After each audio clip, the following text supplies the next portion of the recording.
This is your quick lecture on Freud's theory of personality, the psychosexual theory of development, and the defense mechanisms. To understand Freud, you have to understand some of the terminology that will be used during this lecture. It is important to note that we do not believe that Freud's theory today has any validity. There is just so many issues with it. Ideally, the reason we talk about it is because Freud made talking about personality a component of psychology, and because his theory is just so out there, people today still hear it, and because no one corrects them, thinks that it's still true. What we're going to talk about is something called the psychosexual stages. We talked about Erikson with the psychosocial stages. He looked at social interaction. Obviously, you can get where Freud's coming from in his stages. Now, Freud comes before Erikson, and so we'll later talk about a lot of people that Freud influenced and a lot of the really important theories that they came up with. But for the psychosexual stages, this is when the id is in control and its pleasure-seeking energies focus on distinct erogenous zones. And Freud felt that this is how personality and how you developed. He thought the majority of personality was formed before age 6, and what we know today is that personality essentially develops over a lifetime. On top of that, we know that your sense of self is usually established by about 8 to 10. So again, this idea that this is what forms who you are by age 6 is just very, very wrong. He talks about something called an erogenous zone. Now, an erogenous zone is an area on the body capable of producing pleasure. And as uncomfortable as it is, Freud really is talking about sexual pleasure.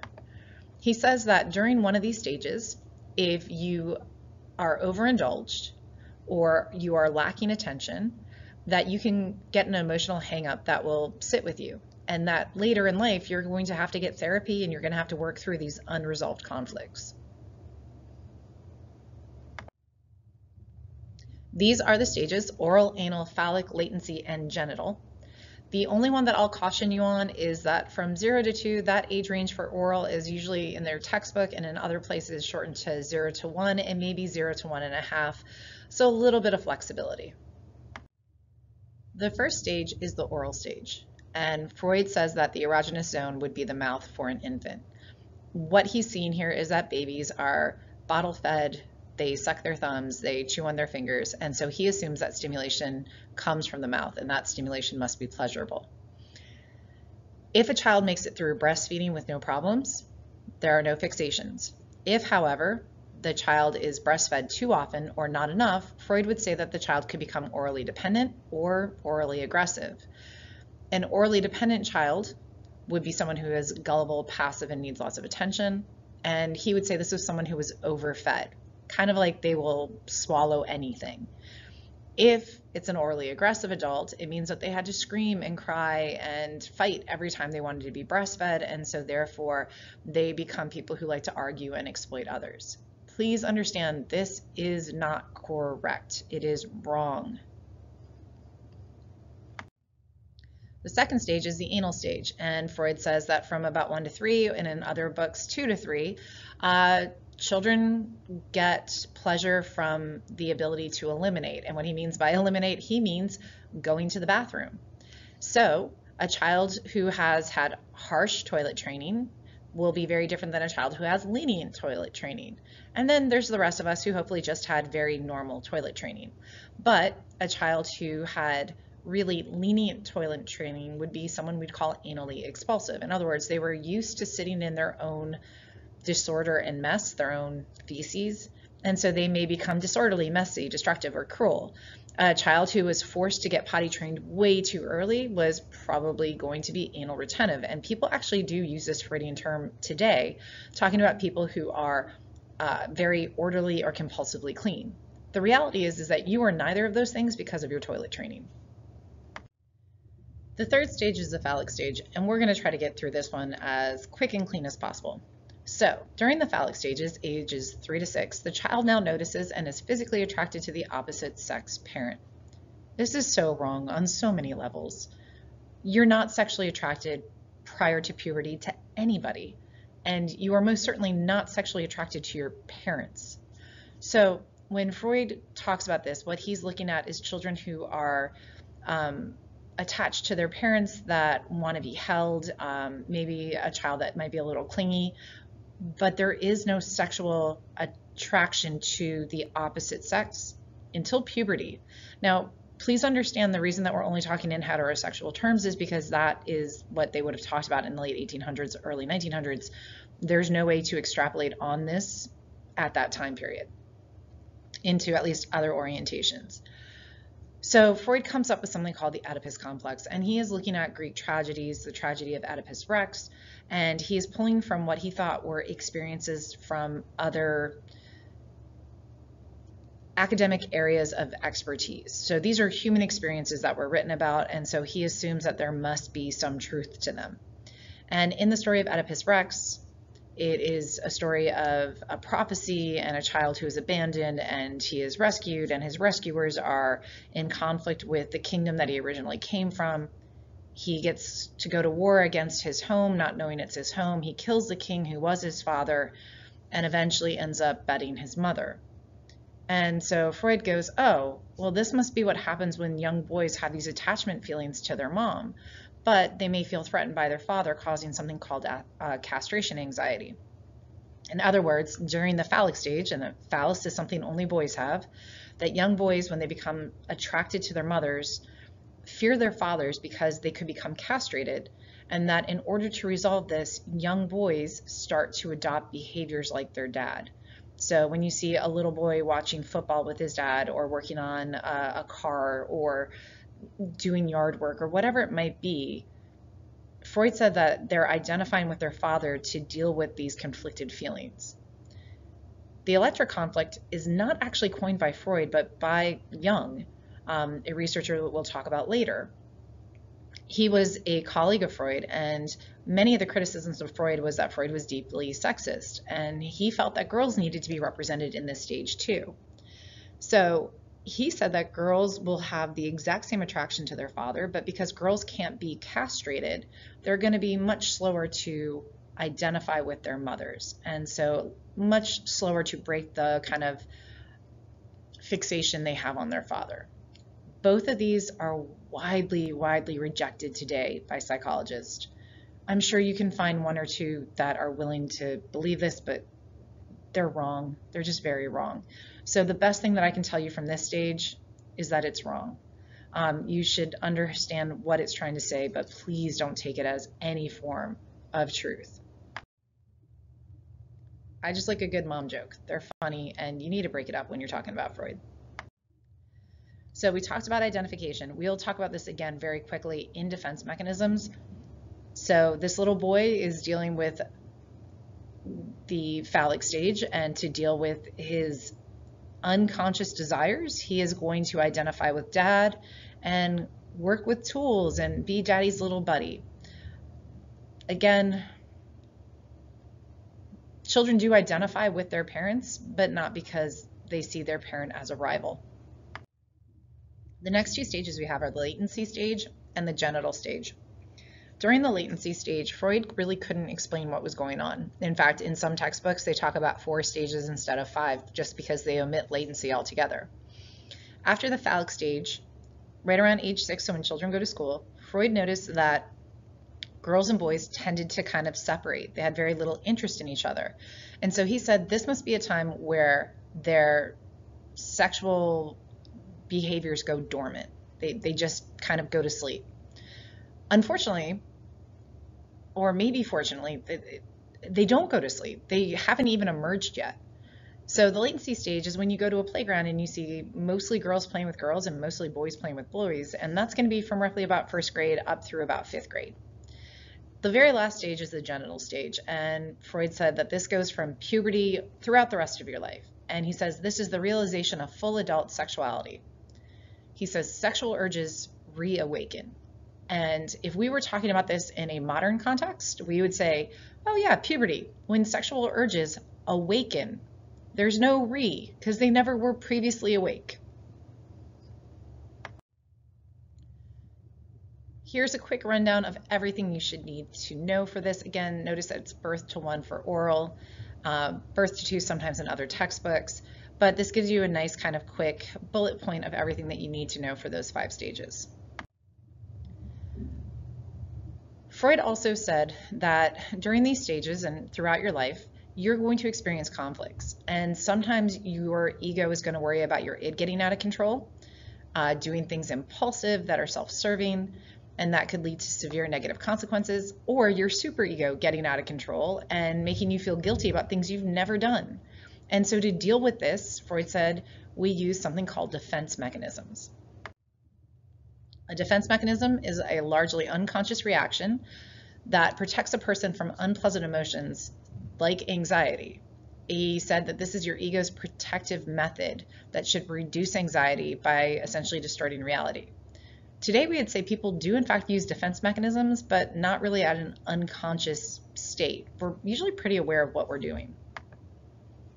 The first one he talks about is repression, banishing anxiety-arousing thoughts, feelings, and memories from your consciousness. So anytime you read an example and the person just has no recollection, no memory, Freud said that instead of facing it, the person just pretends it never happened. We would say in modern times, people don't repress, they suppress. In other words, repression is you have this storehouse that you can shove all the bad things, where if we talk about suppression, it's where you never revisit any of the content, and therefore the neurons weaken, the memory itself weakens. Repression, if it were real, we would never worry about people having something like PTSD. They could just repress what happened to them. So it's not a real thing, but you guys will see examples in your quiz and on your worksheet looking at banishing anxiety-arousing thoughts, feelings, and essentially you're seeing the person just take it from their consciousness and shove it into their unconscious. Regression. To regress means to go backwards. So regression is when you are faced with something and you go back to a more infantile stage. So you have to go tell your boss that you're quitting, and instead you sit in your room and you suck your thumb, or you're afraid everybody is going to notice that, I don't know, you got a dent in your car, and so then you start to brag about how you're the greatest person ever at, I don't know, something. But either way, you start to see more childlike or childish behavior. In other words, instead of the person acting like someone their age, they crawl into bed and snuggle with their mom, or they, brag or become boastful, something like that.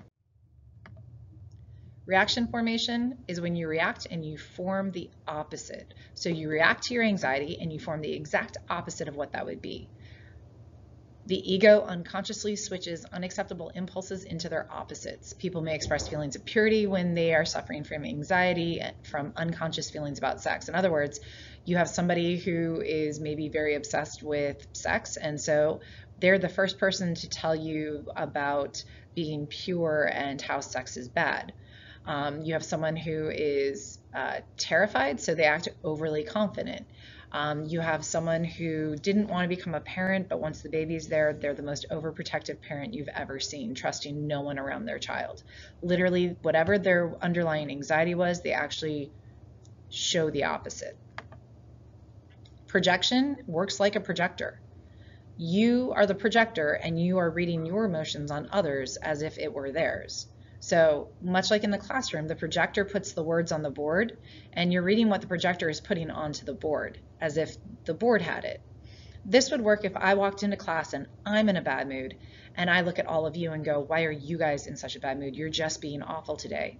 And it could be a day that's like every other day. No one's being awful, no one's in a bad mood, and yet I'm placing my emotional state on you.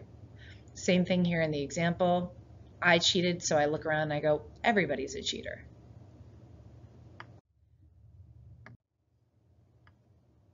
Rationalization is fairly self-explanatory. Instead of facing reality, you try to give yourself a rational, self-justifying explanation in its place. So you could sit there and be like, I'm not an alcoholic. I drink to be social, like everybody. I didn't get fired. I was planning to quit anyhow. This is when someone is going to rationalize out their situation, and later we're going to talk about self-serving biases and a couple of other things, and it sounds a lot like this, but this means that you're doing it without actually being aware that you're doing it. Displacement is where you actually shift whatever your impulse is to something that is less threatening. So I am angry about how I did on a test, and I can't actually yell at the test. So instead, I turn and force my anger onto my friend. Um, I come home from work after a rough day and I'm angry at all of you guys. I'm not, but then I yell at my kids instead. Um, Another one might be when you want to yell at a teacher or a coach or even a parent, and since you can't do that, you maybe get angry at a friend or a sibling or maybe a pet. It's a safer outlet. You don't have to worry about them kind of coming back at you. And while you probably know that you're doing it, this is one of those ones that people do use quite often. You would say, oh, according to Freud, I did this in an unconscious level. Most of us recognize that we're just taking our anger out on someone else. Sublimation is going to seem a lot like reaction formation, but instead of making it the opposite, if you sublimate, you turn whatever it is into a socially acceptable behavior. So you have a man who wants to cheat on his wife, and the opposite would be becoming like a marriage counselor, maybe? That would be reaction formation. Here you have a man who wants to cheat on his wife, and so he gets really into DIYs and home repair. It's a socially acceptable behavior to kind of prevent the person from doing it. So it could be completely unrelated. Another variation of this might be you have somebody who has a lot of aggressive and violent tendencies, and so they go out for football. In fact, Regina George in Mean Girls is a great example of sublimation. At the very end, she becomes a pretty good lacrosse player. And so she's taking all of her aggression and her rage and having a socially acceptable way of releasing it, which is on the lacrosse field.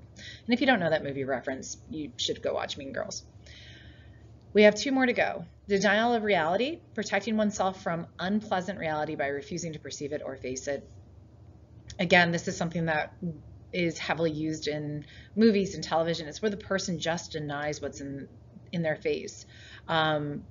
It could be getting a bad diagnosis and you're like, nope, they read the scan wrong.